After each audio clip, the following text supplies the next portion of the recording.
Góðan daginn, komið sæl og verið velkomin á þessa kynningu fyrir þriðja ársfjórðung 2016.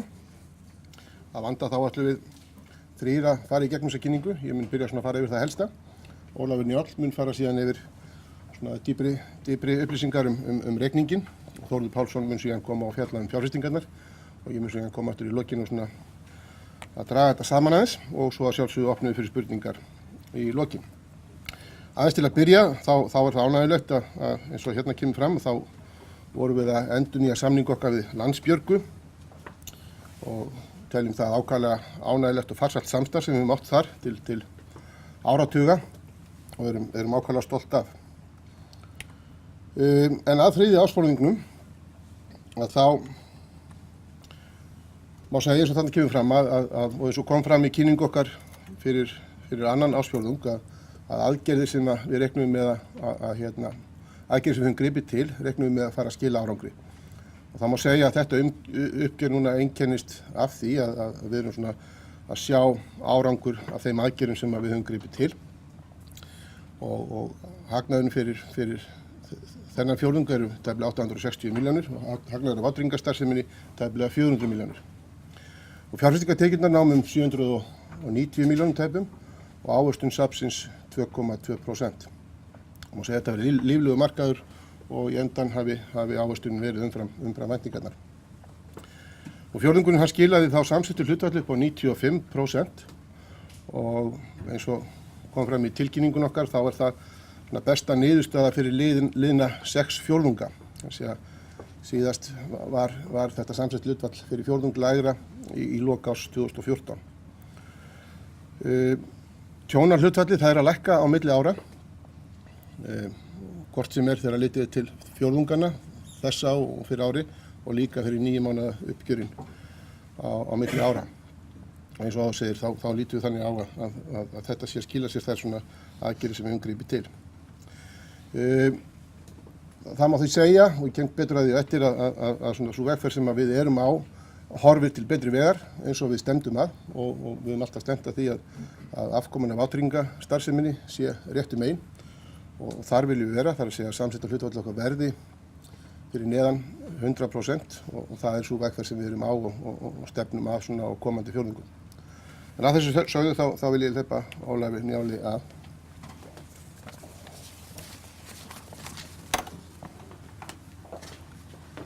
Góðan daginn.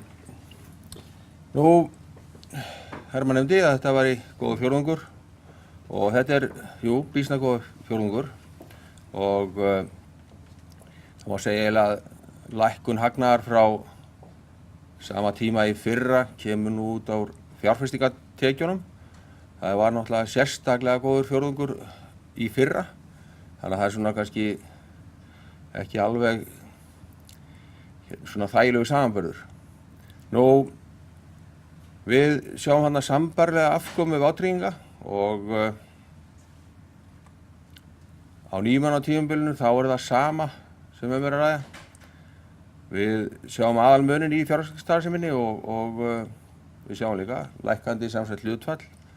Það var 104,5 eftir 6 mánuði og við sjáum líka sterkt gjaldþol 1,95. Nú, hérna sjáum við þetta saman. Við sjáum að iðgjöldin eru vaxandi. Eigin iðgjöld vaxur 9% og 5,9 á tímabilinu og fjórðungarnir eru bornir saman þá sjáum við að það er lækkun á fjárfestingartekjunum, það er lækkun á tjónarhlutfallinu og það er hækkun á endurtryggingarhlutfallinu og það kemur út af stórum tjónum árið áður. Nú, kostnaðarhlutfallið er á niðurleið þrátt fyrir salegg og við sjáum líka reyndar þegar við horfum á árin að þetta sama á við. Hérna sýnum við þetta myndrænt og hérna sjáum við einmitt að svona vöxturinn er meirinn helmingur iðgjaldsaukningarinnar á tímabilinu kemur úr þessum fjórðungi. Og annað sem ég búinn að nefna bara að fjárfestingartekjurnar eru málið í þessari breytingu milli þessara tímabila. Varðandi efnahagsreikninginn þá auðvitað svo sem eðlilegar og breytingar þar. Við erum að sjá hækkun verðbréfa upp á tæplega 900 milljónir. Við erum með hækkun viðskiptakrafna sem alltaf svona inn í árinu upp á 1500, hækkun handbærsfjár 500 og lækkun endurtryggja 300. Og eigið fé, það hækkar 600 milljónir en vegna hagnaðar og kaup á eigin bréfum þá nettast það saman. Ég ætla svona að benda á þessa skýringu sem við settum í reikninginn óráðstafað eigið fé og það kemur til af því að nú skal færa á bundið eigið fé en enginn ennþá virðist vita hvernig nákvæmlega að gera það, þannig að það sett svona varúðarskýring hjá okkur í reikninginn og vonandi kemur það bara í ljós hvernig það fer. Nú skuldirnar eru síðan að hækka 1900 milljónir þar sem að vátryggingaskuldin 1700 og þar af iðgjaldaskuldin 1400, þannig að það til þess að gera lítil hækkun tjónaskuldarinnar. En Tóti, það komið að fjárfestingarhlutanum.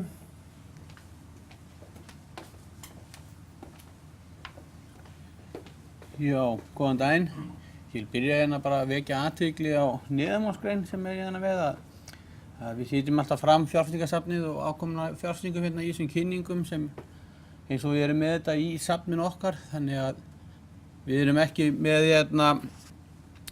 með inn í til að mynda greiðsludreifingar eða tekjur að öðrum bankareikningum eða hlutdeild okkar í líftryggingum. En það sem kannski var helst á fjórðungnum var það að við minnkuðum laust fé og jukum við okkur í ríkisskuldabréfum og svo í hlutabréfum og staðan okkar í hlutabréfum núna svona svipuð og hún var áramót. Við höfum minnkað við okkur á fyrirhluta ársins, jukum aftur þarna núna á þriðja ársfjórðungi og síðan verður svona, myndi ég segja, töluverð breyting á samsetningu bæði ríkisskuldabréfana og hlutabréfana. Í ríkisskuldabréfum þá aukum við líftíma og förum meira í óverðtryggð ríkisskuldabréf, löng óverðtryggð ríkisskuldabréf og í hlutabréfa þá kannski minnkum við stöðu okkar í þeim hlutabréfum sem eru viðkvæm fyrir styrkingu krónunnar og förum svona meira í þau hlutabréf sem kannski njóta góðs af öflugum innlendum hagvexti og lækkandi vöxtum. Nú ef við horfum ef við kannski bara horfum aftur á ávöxtunina þá var hún bara yfir væntingum. Við erum með 1,2% ávöxtun á hlutabréfum á fjórðungnum sem að vísu kannski lægra en það sem að gerði sér vonum í upphæði fjórðungsins en kannski bara býsna gott í miðað við þróun markaðar og gamma vísitalan lækkaði 3,7% á sama tímabili og ávöxtun á ríkisskuldabréfum bara líka vel ásættanleg. Nú stærstu breytingarnar á safninu eins og ég nefndi, við jukum þarna allans í RKB 31 sem lengstu óverðtryggðu ríkisskuldabréfunum 1300 milljónir, fengum tilbaka verðtryggt innlán frá Íslandsbanka og minnkuðum við okkur í Marel og þannig að þetta svona og jukum við okkur í Eimskip á móti, jukum líka við okkur í RKB 25. Nú þetta yfirleitt yfir þær eignir sem eru yfir 500 milljónir og þetta sé svo sem ekkert engar stóra breytingar sem við neitt sem ætti að koma óvart þarna miðað við það sem maður mátti áður búast þegar áður séð.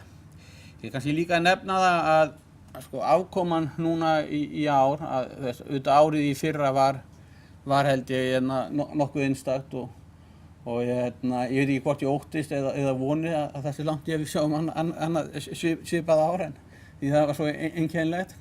En núna náttúrulega markaðarnir að þetta náttúrulega ekki lengur beinlína upp á við og til þess að skráðum mörkuðum að þá vorum við niður 2-3 mánuðum núna á fjórðungnum og það eru miklu meiri sveiflur í þessu. svona í fjármálafræðinni þá væri það svona áhættu vegin ávöxtun og vænt áhættu vegin ávöxtun núna er sennilega töluvert lægri heldur en í fyrra en við sjáum svo minga ástæðu ætla annað en að fjárfestingartekjur verði bara svona miðað það sem öllu jöfnum á vænta hort fram á við, sjáum engin svona sérstök sko dauðafæri eða mikla ógnanir fram á við.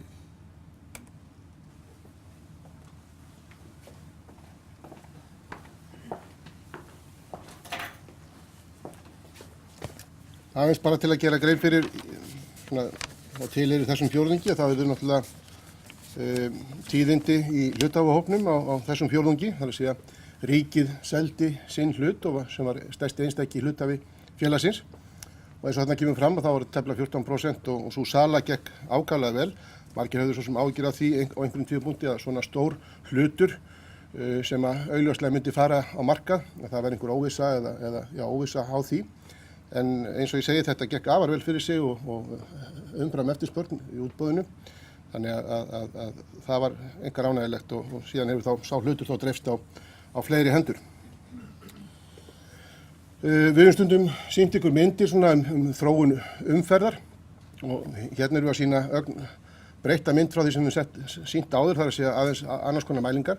En hérna þessi mynd sýnir náttúrulega augljóslega hvernig þróunin er að eiga sér stað á þessu ári umfram þróun liðin ára og það er svo sem margt sem á að draga ályktanir út frá þessari mynd. Það má til dæmis draga það ályktun að það er alveg gríðarleg þörf á viðhaldi vegakerfisins, það er gríðarleg þörf á endurnýjun vegakerfisins en auðvitað það sem snýr okkur í þessu er það að hlutfallslega gefur það augarleið að slys haldast í hendur við aukna umferð og það er eitthvað sem við þurfum að ná utanum og það var það sem ég var að vísa til áðan og það er eitthvað sem við þurfum að ná utanum í okkar verðlagningu og áhættumati. Og þetta er þróun sem við þurfum að vakta svona fram í tíman. Eitt sem ég glemdi að nefna áðan kannski varðandi glæruna breytta hluthafa, að það er rétt að koma því líka á framfæri að við vorum að endurnýja endurkaupa heimildin okkar. Sú fyrri rann út í lok september og sú hinn nýrri, getur sagt, sem að byrjaði þá í upphafi í október, tekur mið af veltu septembermánaðar og þar af leiðandi eru heimildir okkar innan dagsins til að kaupa í endurkaupáætlun eitthvað tæplega í kringu 6-falt meira heldur en það sem við höfðum áður og við erum þá að virkja þá heimild og höfum heimild til að fara upp í alltaf 8,5% og svo heimild gildir fram að aðalfundi eða ekki lengur en 11. mars að mig minnir. Það er rétt til að draga þetta saman og fara þá kannski aðeins yfir líka 9 mánuðina. Afkoman fyrir 9 mánuði voru tæplega 1600 milljónir og þar af hagnaðar af vátryggingastarfsemi 470 milljónir. Fjárfestingartekjurnar voru 2 milljarðar og ávöxtun safnsins 6%. Nú eins og Ólafur Njáll benti á áðan, samsett hlutfall núna 101,1 og við erum þá á vegferð sem við erum ánægð með og svona reiknuðum með að ná og vonumst við þess að sú vegferð haldi áfram. Það ber þó, við tryggingarmenn erum vanir að hafa einhverja varnagla, það ber að draga það fram að auðvitað er þetta fjórðungur sem alltaf verið góður, það er að segja þriðji fjórðungur og við þurfum svona svolítið að sjá hvernig þessi 2 mánuðir sem eftir lifir árs, hvernig þeir reynast okkur og fjórði fjórðungur hefur alltaf verið, hvað við segja, lakari þessum skilningi heldur en þriðji. Við höfum hins vegar sagt það að þær horfur sem við birtum í upphafi árs að við séum að fikrast nær þeim heldur en fjær, þannig og við svona áréttum það. Og þær horfur sem við birtum voru þá 98-100% í samsettu hlutfalli og hagnaði fyrir skatta 2-2,5 milljarðar. Og það er náttúrulega sjálfsögðu líka eins og Þórður benti á áðan, er hagnaðin þarna afkoman háð mikið mörkuðunum og hvernig þróunin verður þar. Hann nefndi mitt áðan líka að liðið ár hafi verið alveg einstakt, getur við sagt, í fjárfestingarpartinum, en það má líka segja að það hafi verið hálf einstakt í vátryggingarpartinum og það er það sem við erum úr þeirri átt erum að koma, að liðið ár, það sé að 2015, reyndist okkur mjög þungt hvað það varðar, það er að segja að það voru mörg stór tjón sem komu hér í okkar bækur. En svona þessu sögðu þá opnum við fyrir spurningar.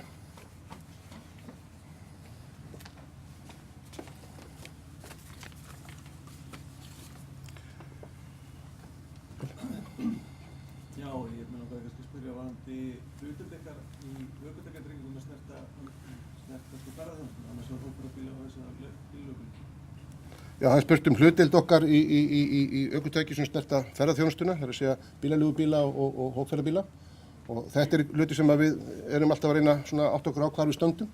Og við getum sagt að það er ekki langt síðan við svona reyndum að setja mælistöku á það varðandi svona rúturnar. Að þar liggjum við vel undir svona þekktri hlutdeild okkar á fyrirtækjamarkaði.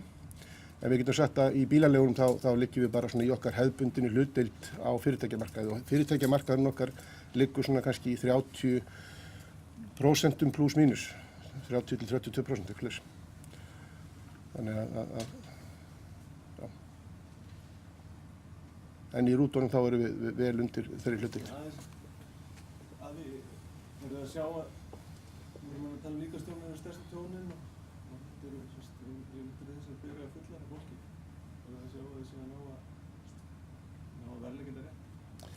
Það er spurt að því hvort þessum að metum það þannig að við séum að verðleggja rétt þennan þáttinn, það er að segja bílaleigubílana og rúturnar sem eru þá fjölmennari heldur en kannski einkabílarnir sem eru á ferð. Og þetta er það sem kannski var að vísa til í upphæfi, þetta er verkefnið okkar að ná utan þetta og okkur sýnist svona sjálfum sér sko hlutfallið á milli iðgjalda og tjóna, það er að segja tjónshlutfallið, það er ekkit ýkja frábrugðið, hvort sem það eru með einstaklinga eða þá ferðaþjónustuna að ræða. Þannig að segja við höfum sagt það og það náttúrulega gefur auðarlega að við verðleggjum ferðaþjónustuna og bílaleigurnar með allt öðrum hætti heldur en einkabílana.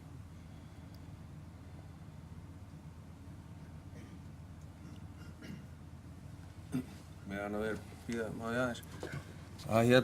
Ég var spurður að því, það er þarna liður sem breytist áttum milli ára, aðra tekjur. Þannig ég var spurður að því hver skýringin á því væri og því ég til að svara að það eru uppgjör við endurtryggjendur vegna fyrri ára sem valda þessu. Þannig að þetta er svona ekki komið til að vera þessi breyting. Fleiri spurningar? Kannski aðeins til Þórðar sem ég útlutið á anti-fjárfestasjónu. Ég veit ekki betur en að Frosti Rúnarsson spyrir mig hvernig útlitið til fjárfestinga og ég veit ekki betur en að hann vinni við þetta og ætti hann að vita það betur en ég og ég er kannski að snúa spurningunni við en við gerum bara ráð fyrir að þetta verði svona bara alltaf í miða við sögulegum meðaltöl og svolítið ekkert sem að ekkert sem blasir við í því en það var líka að bera spurningin á samfélagsmiðlunum afkomuna, við erum með afkomu af óskráðamegnum, hvað það er og það er uppfærsla á heimavöllum sem að skýra helmingina þessu sem er út af viðskiptum þriðju aðila með þau bréf og síðan er það uppfærsla 20 milljónar innvent farma sem að skýrist af útgreiðslu og tilbakakaupum og hlutabréfum í því félagi og síðan í uppfærsla gengisútreikningur á horni 2. Það er þessi 3 liðir sem skýra óskráðu eigninnar alfarið. Fleiri spurningar? Ef ekki þá þökkum við kærlega fyrir. Takk.